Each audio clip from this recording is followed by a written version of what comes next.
প্ৰথমে ক'ব লাগিব যে সৌসিদিনা বিলাস হোটেলত আচলতে যি ঘটনা সংঘটিত হৈছিল তাৰ এক কিছু সময়ৰ পিছতে বুলি ক'ব লাগিব কেইদিনমান বাদ নপৰোঁতে পুনৰ এনে ঘটনা সংঘটিত হৈছে।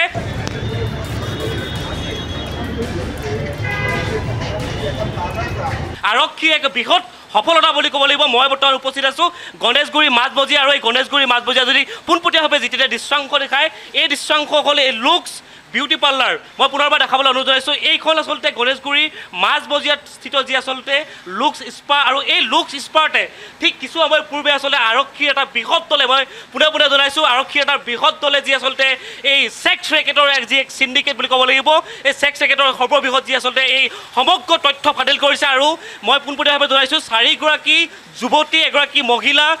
আটক কৰিছে আৰু দুজন পুৰুষক আটক কৰিছে। পোনে পোনে মই জনাবলৈ দৃশ্যাংশ দেখাবলৈ চেষ্টা কৰিছোঁ। এই অন্ধকাৰ ইতিমধ্যে পৰিৱেশ হৈছে যে আৰক্ষীৰ বৃহৎ দল আহি উপস্থিত হৈছেহি আৰু লৈ গৈছে আচলতে চুচুৰাই লৈ গৈছে বুলি ক'ব লাগিব এই যি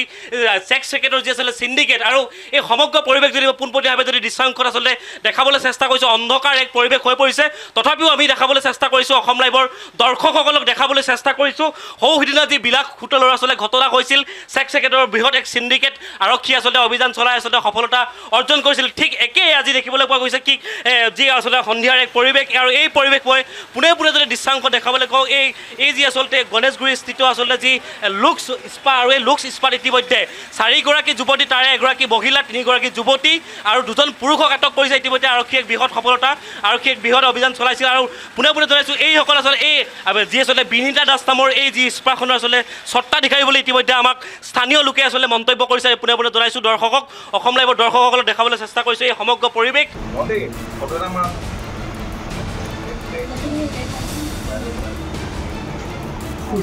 সন্ধিয়া ঠিক 6:30 বজাৰ পৰা আচলতে আৰক্ষীৰ এক বৃহৎ সফলতা আৰক্ষী চিভিল ড্ৰেছত আহি আচলতে তেওঁলোকে আচলতে যি সংগোপনে আচলতে পৰীক্ষা কৰিছিল নিৰীক্ষণ কৰিছিল এই যি অৰ্থনৈতিক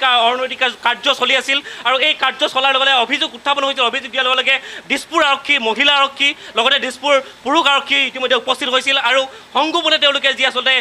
স্পাখনৰ ভিতৰলৈ গৈছিল আৰু স্পাখনৰ ভিতৰৰ দুৱাৰ বাহিৰৰ ফালৰ পৰা আচলতে যি নক কৰাৰ লগে লগে সমগ্ৰ পৰিঘটনা ওলাই পৰিছিল এখন ছবি ওলাই পৰিছিল টেলিভিশ্যনৰ অসম লাইভৰ দৰ্শকে ইতিমধ্যে দেখিছে পৰ্দাত আৰু এই সমগ্ৰ পৰিৱেশ মই জনাইছোঁ পুনৰ যিগৰাকী 4গৰাকী আচলতে মহিলা আছিল তাৰে এগৰাকী আচলতে মহিলা আছিল তাৰ 3গৰাকী যুৱতী আছিল। যুৱতী কিগৰাকী আচলতে এটা সেউজীয়া বেগ যদি দৃশ্যাংশ প্ৰতিলক্ষ্য কৰিব তেওঁলোকে এটা সেউজীয়া বেগত ইতিমধ্যে সুৰাৰ যি বটল ওলাইছে আৰু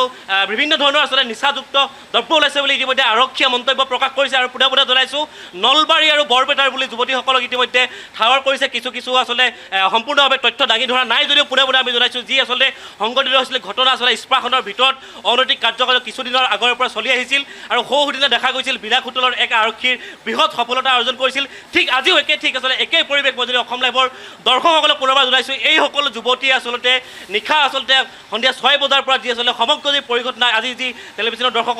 দেখি আছে ইতিমধ্যে পৰ্দাত দেখিবলৈ প্ৰত্যক্ষ কৰিছে ইতিমধ্যে এই যি আচলতে সুৰা এই যি আচলতে মাদক দ্ৰব্য এই স্পাসমূহত আচলতে চলে সম্পূৰ্ণভাৱে তথ্য ফাদিল হৈছে আৰু আৰক্ষীৰ বৃহৎ সফলতা মহিলা আৰক্ষী তথা দিছপুৰ আৰক্ষীৰ এক বৃহৎ সফলতা 3গৰাকী যুৱতী এগৰাকী মহিলা আৰু দুজন পুৰুষক ইতিমধ্যে আটক কৰিছে।